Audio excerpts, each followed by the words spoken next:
La lucha contra la pobreza en el país ha sido motivo de debate en el último tiempo. En medio de la polémica, el delegado presidencial para aldeas y campamentos trabaja en silencio en la búsqueda de soluciones habitacionales para los chilenos más postergados, donde, por cierto, hay millares de niños. Las estadísticas conocidas este domingo indican que la pobreza aumentó en los menores de edad. Queremos conversar sobre este y otros temas, precisamente con el delegado para campamentos del gobierno, Felipe Kast. Felipe, gracias por estar con nosotros acá en CNN Chile. Gracias a ti por la invitación. Felipe, el dato de hoy día es bastante potente y tiene un titular, digamos, que es bien dramático. 1 de cada 4 niños aproximadamente está en situación de pobreza acá en Chile. Pero eso contrasta con las cifras que habíamos conocido antes, las más globales, que hablaban de una disminución de la pobreza. ¿Sorprende este dato? Bueno, sorprende en el sentido de que nunca debemos dejar de sorprendernos con la pobreza. En el minuto en que lo hagamos, yo creo que perdimos la clase política la batalla de poder soñar con un Chile más justo. Ahora, este dato es muy parecido al que teníamos hace 2 años atrás, y es una lástima que no haya bajado más, efectivamente.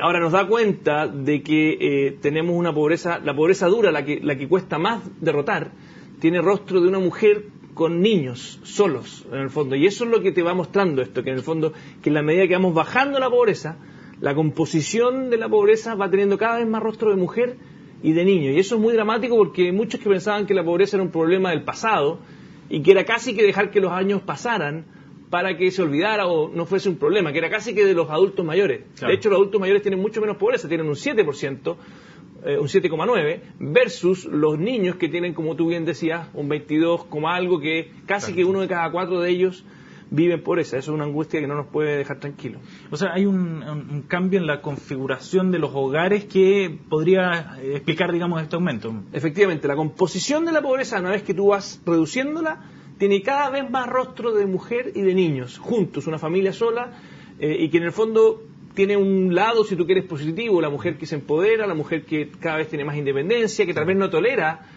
a una pareja, a un padre que no se comporta como ella espera, pero al mismo tiempo, y ahí también lo que está haciendo el gobierno es importante, tenemos que ponernos más duros con los papás también para que cumplan su deber. Acá, desgraciadamente, la encuesta CACEN no es muy buena en captar esto, que es poder captar bien cuántas son las transferencias que hacen los padres a esa familia, aun cuando no están. Y ahí hay un desafío metodológico de cómo tú lo capturas, pero ciertamente hay muchos papás que se van y se olvidan de que sus deberes como ciudadano y como papá es muy importante con esos niños. Pero también no hay un reflejo en estas cifras de alguna carencia quizás o algo que esté fallando desde la política pública en cómo protegemos a los niños, cómo el Estado se hace cargo de esos niños. Bueno, la verdad es que aquí yo creo que es súper importante lo que te mencionaba previamente, hay que distinguir los niños vulnerados, los niños que en el fondo tienen alguna situación más dramática, que tiene que ver con lo que el presidente anunció la semana pasada sobre la división del Sename, la nueva política pública para proteger a los niños vulnerados. Pero la pobreza no necesariamente son niños vulnerados, sino que son niños donde, producto de que hay una ausencia de una segunda persona que aporta al hogar, porque la gran mayoría de estas familias son familias donde hay muy poco empleo.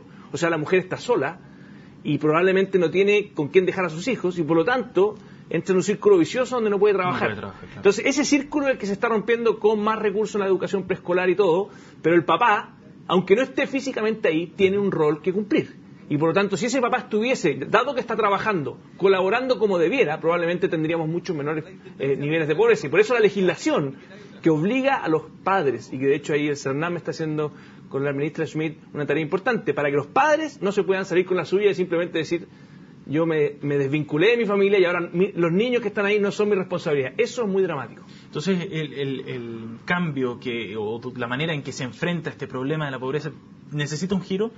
Yo creo que necesita un giro, sí. Y para mí el giro es los padres. El padre ausente, aunque esté ausente físicamente, que eso es un tema de la libertad de las personas, con quién se juntan, con quién no se juntan, y tiene mucho que ver probablemente con el empoderamiento de la mujer, que es muy positivo. Sí, claro. Pero lo que no podemos tolerar es que nosotros como padres nos desvinculemos de la responsabilidad, que significa que nuestros hijos no estén en pobreza. O sea, aquí hay si tú quieres, en términos gruesos, 1 de cada 4 padres, dado que 1 de cada 4 niños, sí, no está haciendo su pega.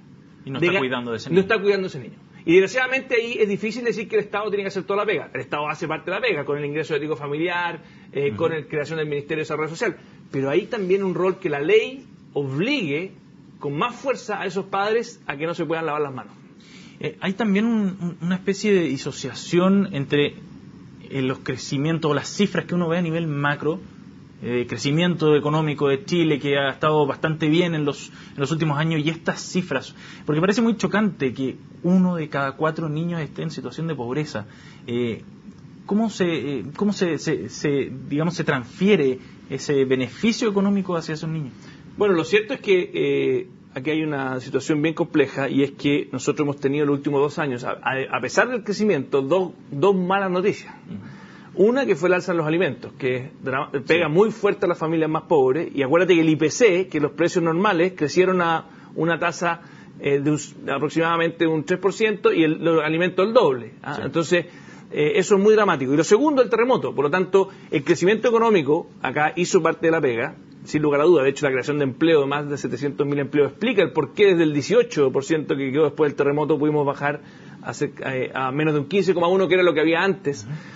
Pero lo cierto es que la verdad que las políticas públicas, y eso me refiero a lo que te decía previamente, tenemos que pasar de una política pública asistencialista, donde en el fondo el Estado pone subsidios como parches, a una política más sustentable. Y por eso el crecimiento económico con el empleo es una variable importante, pero lo segundo, igualmente importante, es la responsabilidad de los padres de redistribuir bien sus recursos. O sea, no puede ser que haya un papá que viva bien la vida solo y que le dé lo mismo como viven sus hijos. No quiero decir que son todos, pero sí, ahí tenemos un tema que si que no lo abordamos con fuerza, vamos a tener, desgraciadamente, que esperar mucho tiempo a que esta cifra de los niños baje. Y desgraciadamente la injusticia social tiene su rostro más crudo con los niños. O sea, yo puedo tolerar, si tú quieres, como sociedad, que a alguien que tuvo la elección de no trabajar pueda irle mal, pero que un niño viva en pobreza es como el rostro más crudo de la pobreza. Exactamente. Claro. Pero entonces, no puede escoger nada de él. Entonces la culpa es de los padres en este caso de la Yo creo que todos compartimos responsabilidad. Y desde que las mujeres tienen que insertarse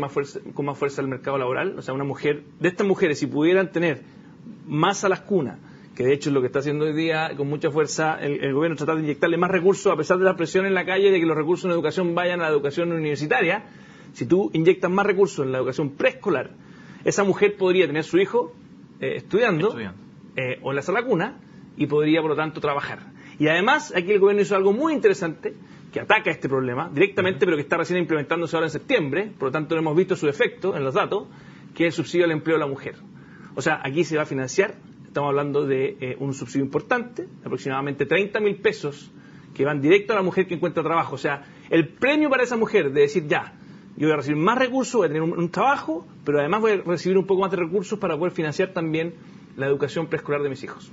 Desde esa perspectiva, el aumento en la participación laboral femenina puede ser clave, digamos. Es clave, porque si tú tienes, en el fondo, esas mujeres que no están, las que tú me mencionas, esos niños que están en pobreza normalmente provienen de familias que tienen a una mujer que no está trabajando. Sí. O que está trabajando medio tiempo y por lo tanto ganando recursos muy bajos. O sea, el promedio de empleo en los hogares que están en indigencia es de media persona. Y el promedio del empleo de los que están fuera de la pobreza es de 1,5. Por lo tanto, hay una persona más trabajando en esos hogares. Sí. Y por lo tanto, aquí hay un tema con la inserción laboral de la mujer, y que si a eso tú le sumas el que el papá, que está trabajando pero está fuera, colabore, con esa combinación podría darle un golpe final a la pobreza de los niños. Felipe, ya han surgido críticas, o algunos esbozos de crítica, podríamos decir, de respecto a manipulación de datos por el contraste que se hace. Hace unas 2 semanas celebrábamos, desde el gobierno celebraban que había una disminución en la pobreza, y ahora se presenta este aumento, digamos, a nivel infantil. ¿No son contraproducentes los datos?